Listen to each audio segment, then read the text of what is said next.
Nagmungkahi naman si Zixu na mas mabuti raw na si Lin Chenlian ang isasama ng ating bida sa Phoenix Mountain dahil may alam ito sa lugar na yun dahil ito'y nagpupunta doon para mag-insayo ng kanyang teknik kaya kada buwan raw ay silang dalawa ni Lin Chenlian ay pumupunta sa Phoenix Mountain.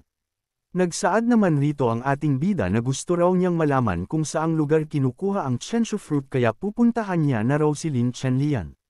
Kaya napamura na lang sila din dahil sa huli hindi nila nakuha ang pansin ni Gu Xuanchen at natalo lang sila ng isang disipolo.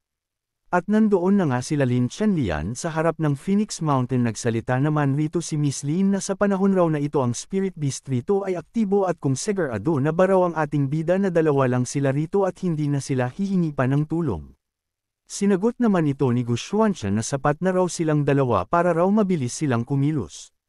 Kaya nasabi na lang ni Lin Chenlian na mayroon raw tiwala talaga ang ating bida.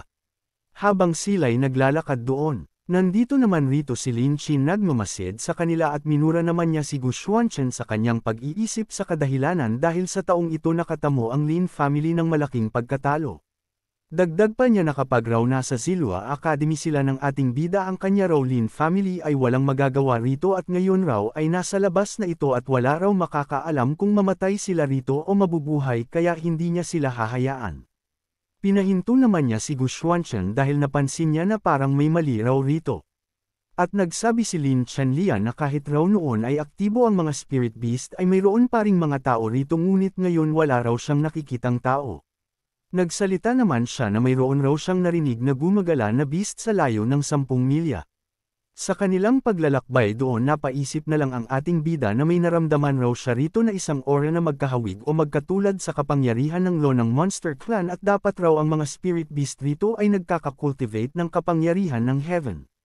Sa kanyang narinig din naman siya makapaniwala kaya tinanong niya na si Gu Xuanchen na kung totoo ba raw na naririnig nito ang mga spirit beast na nasa mahigit 10 milya ang layo. Ang mga spirit beast raw rito ay ang magic power raw nito ay nagbabase lang sa level ng spirit beast sa 1 to 5. At halos raw na spirit beast na nagpapakita rito ay nasa antas na ng first at second level spiritual beast. Ang mga lakas raw nito ay katumbas ng isang cultivator na nasa creation realm at spiritual endowment realm. Ang third level spirit beast raw ay katumbas na ng lakas ng isang cultivator na nasa divine power realm at ang nasa fourth level spirit beast raw ay kaya nang pumatay ng nasa divine power realm na cultivator ng mabilisan. Nagsalita si Lin Chenlian na makalipas lang raw ng ilang oras nakapatay raw siya ng spirit beast kaya hintayin na lang nila ang mga spirit beast rito na pumunta sa kanila para hindi raw sila mapagod. Sinagot naman ito ng ating bida na hindi na raw nila kailangan pa na maghintay dahil papunta na rito ang spirit beast. At patungo na nga ang isang spirit beast sa kanila ng mabilis. Nandoon na nga ang spirit beast at paatake na ito sa kanila Lin Chenlian. Nakikilala naman niya ito at ito raw ay ang Flame Lion Spirit Beast. Sa atake ng Flame Lion nakailag naman sila rito at nagkabitak-bitik naman ang tinamaan ng atake ng Flame Lion. Napasabi na lang siya na kapag raw nakakaharap siya ng isang third level spirit beast ay kumakati raw ang kanyang kamay at gusto niya nang makipaglaban rito. Kasabay din itong sumugod at nagsaad ito na sa likod raw muna ang ating bida dahil siya na ang haharap sa Flame Lion Spirit Beast. Sabay din itong naghanda ng atake. At inatake niya na nga ang Flame Lion Spirit Beast gamit ang kanyang Eye Sword technique. Kaya unti-unti na nabalutan ng yellow ang Flame Lion Spirit Beast at nagsalita si Lin Chenlian na alam raw niya ang galaw ng Flame Lion Spirit Beast. Dagdag pa sa kanyang pag-iisip na ang pinakamahina raw na party ng Flame Lion Spirit Beast ay ang abdomen nito. Kasabay din na nabalot ng yellow ang Flame Lion Spirit Beast dahil sa pinakawalan na atake ni Miss Lin. Ngunit hindi naman ito hinayaan ng Flame Spirit Beast dahil nagkabitik-bitik na ang nakabalot sa kanya na yellow. At ito'y nagkawasak-wasak naman ng walang kahirap-hirap. At kasabay din itong nagpakawala ng malakas na ungol. Kaya hindi naman ito inaasahan niya kaya napasabi na lang siya na ang yellow raw na kanyang atake ay nawasak lang. At mabilis ang Flame Lion Beast na sumugod kaya nasabi na lang ni Lin Chenlian na napakabilis raw nito kaya kung nasa third level lang ba talaga ang antas nito. Umatake naman ang Flame Lion Spirit Beast sa kanya at bahagya lang niya ito napigilan kaya siya ay palaglag na doon. At napasigaw na lang siya dahil naramdaman niya ang matinding sakit sa kanyang nakaraan na pinsala sa kanyang balikat. Kaya napasabi na lang siya sa kanyang pag-iisip na kapag raw ito'y nagpapatuloy ay tiyak raw na makatanggap siya ng matinding pinsala o di kaya mamatay siya rito. At di niya na kinakaya pa ang mga pag-atake sa kanya ng Flame Lion Spirit Beast kaya ito'y nakaramdam ng sakit. Kaya tinulungan na ito ni Gu Xuanchen at inatake nito ang Flame Lion Spirit Beast kaya nagsalpukan na nga ang kanilang mga atake. Dahil doon napaatres na lang ang Flame Lion Spirit Beast at napalingon rin siya sa ating bida. Sa kanyang paglingon sinabihan naman siya ni Gu Xuanchen na atakihin raw nito ang likod ng Flame Lion Spirit Beast. Sinang-ayunan naman ito ni Lin Chenlian at naisip niya na kahit raw na ang abdomen raw ang pinakamahina ng party ng katawan ng Flame Lion ngunit nadidipinsahan naman ng Flame Lion ang kanyang pag-atake rito gamit ang kanyang Ice God Sword. Sa halip raw na umatake siya sa Flame Lion nang hindi ito nakatingin sa kanya ay mas mabuti raw na atakihin niya ito sa kanyang blind spot o atakihin niya ito patalikod. Kaya tumalon na si Lin Chenlian sa taas at naghanda ito ng malakas na pag-atake. Kasabay din itong umatake sa Flame Lion Spirit Beast at magderusa raw ito hanggang sa mamatay ang Flame Lion Spirit Beast. Di naman ito inatrasan ng Flame Lion Spirit Beast dahil sinabayan niya ang pag-atake sa kanya ni Miss Lin Chenlian. Tumama na nga ang atake ni Lin Chenlian sa Flame Lion Spirit Beast. Matapos nito ay nakalapag na nga siya doon.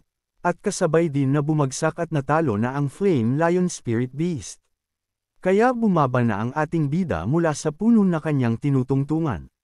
Nagsaad si Lin Chenlian na kung hindi raw kikilos si Gu Xuanchen ay siya raw ang kikilos at siya ang gagawa ng paraan at hindi niya raw gustong magkautang. May lumitaw naman doon na bagay mula sa napatay na Flame Lion Spirit Beast na pansin naman nila ito. Napasabi na lang siya rito na kung ang bagay raw na ito ay kung ito na ba raw ang Beast Core ng Flame Lion Spirit Beast.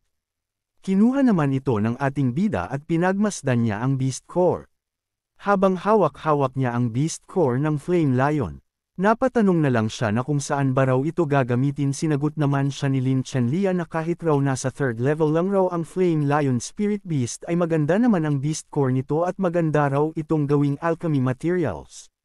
Kasabay din na binigay ni Gu Xuanchen ang Beast Core sa kay Miss Lin kaya nasabi na lang rito ni Lin Chenlian na kung hindi ba raw ito gusto ng ating bida. Sinagot naman siya nito na kung sino raw ang nakapatay sa Spirit Beast ay ang makakakuha ng Beast Core nito.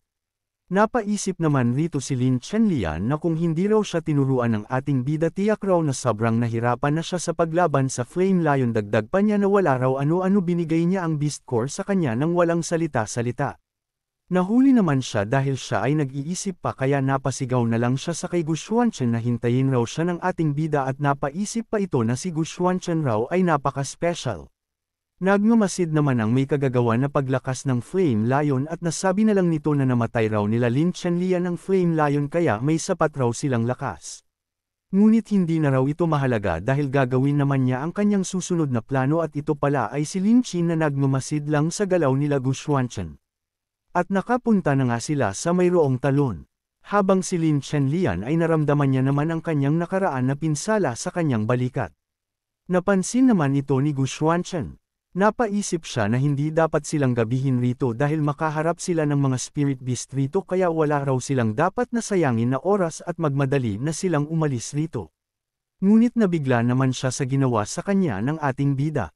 Dahil ginamitan na siya ni Gu Xuanchen ng spiritual energy na naghugis kamay para siya ay kunin ito di naman ito naintindihan ni Miss Lin kaya ito'y napasigaw na lang. Kaya tinanong niya na si Gu Xuanchen na kung bakit raw siya hinihila nito.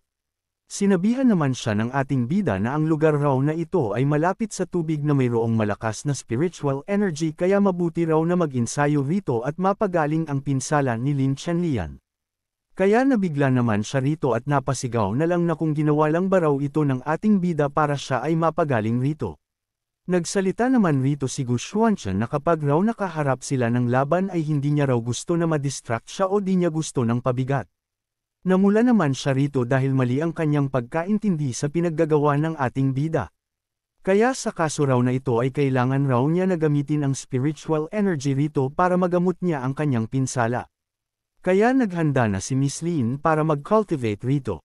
Makalipas ang ilang oras na pagkukultivate, may nilalang naman doon na palitaw na sa likuran ni Lin Chenlian. Habang nakahiga ang ating bida sa bato, Napansin naman niya ang parating na panganib. Pati na rin si Lin Chenlian ay nakaramdam na rin ng hindi maganda. Lumabas naman sa kanyang likuran ang isang spirit beast. Kaya na-alerto na lang siya dahil naramdaman niya ang nasa antas na ng 5th level spiritual beast at napaisip pa ito na kung ito ba raw ang beast daw Sun Skin Ox. Di naman na siya nakakilos pa dahil malapit na siyang masagpang ng 5th level beast daw Sun Skin Ox. Di naman ito hinayaan ng ating bida dahil tinulungan niya na si Miss Lin na makatakas. Kasabay din na ito'y lumutang dahil sa ginawa ni Gu Xuanchen. Itinakas naman siya ng ating bida at naisip na lang ni Lin Chenlian na kaya raw nakaramdam siya ng kakaiba na enerhiya ay dahil pala ito sa nagtatago sa ilalim ng tubig na beast daw Sun Skin Ox. Kasabay din itong inatake ni Gu Xuanchen at sinabihan niya ito na dahil raw pinakita ng beast daw Sun Skin Ox ay maghanda raw ito. Habang siya naman ay patakas na. Di naman rito na pinsala ang 5th level beast daw Sun Skin Ox at ito'y naghanda na para makipaglaban sa kanila ng ating bida. At dali-daling binuhat na nga ng ating bida si Lin Chenlian para ito'y itakas at hindi ito madamay sa kanyang malakas na pag-atake. Namula naman rito si Miss Lin habang hawak-hawak siya ni Gu Xuanchen. At nakahanap na nga ang ating bida ng paglagyan niya sa kay Lin Chenlian. Habang pinagmasdan nila ang 5th level beast daw Sun Skin Ox nagsalita si Lin Chenlian na malakas raw ang physical attack nito kaya magaling ito sa pag-counter attack. Di naman ito pinansin ni Gu Xuanchen dahil pasugod na ito sa 5th level beast daw Sun Skin Ox kaya sinigawan na ito ni Lin Chenlian na wag raw niya ito harapin sa harap-harapan na laban. Napansin naman niya ang ating bida kaya nakafocus na ang 5th level beast daw Sun Skin Ox sa kay Gu Xuanchen. Bigla naman umilo ang sungay ng 5th level beast daw Sun Skin Ox. Kaya nangamba na lang siya sa kalagayan ng ating bida dahil ang 5th level beast daw Sun Skin Ox ay galit na. Kasabay din itong sumugod na sa kay Gu Xuanchen ng mabilis. Habang patungo na ang 5th level beast daw Sun Skin Ox sa ating bida. Kaya napasigaw na siya na magtago na raw si Gu Xuanchen dahil mapanganib na raw ang 5th level beast na ito. Kaya napaisip na lang si Lin Chenlian rito na nababaliw na raw si Gu Xuanchen at kahit raw ito ay napakalakas ay tiyak hindi nito kakayanin ang 5th level beast na ito. Kasabay din na nagpakawala ang ating bida ng isang malakas na atake at tumama naman ito sa 5th level beast daw Sun Skin Ox. Kaya ito'y nabura na lang sa kanyang harapan. Matapos niyang mabura ng walang kahirap-hirap ang 5th level beast daw Sun Skin Ox ay nilinga naman niya si Lin Chenlian at tinanong niya ito na kung ano ba raw ang sinasabi nito. Dahil sa kanyang nasasaksihan na nakakakilabot na lakas ni Gu Xuanchen ay sinagot na lang niya ito na wala raw siyang sinasabi.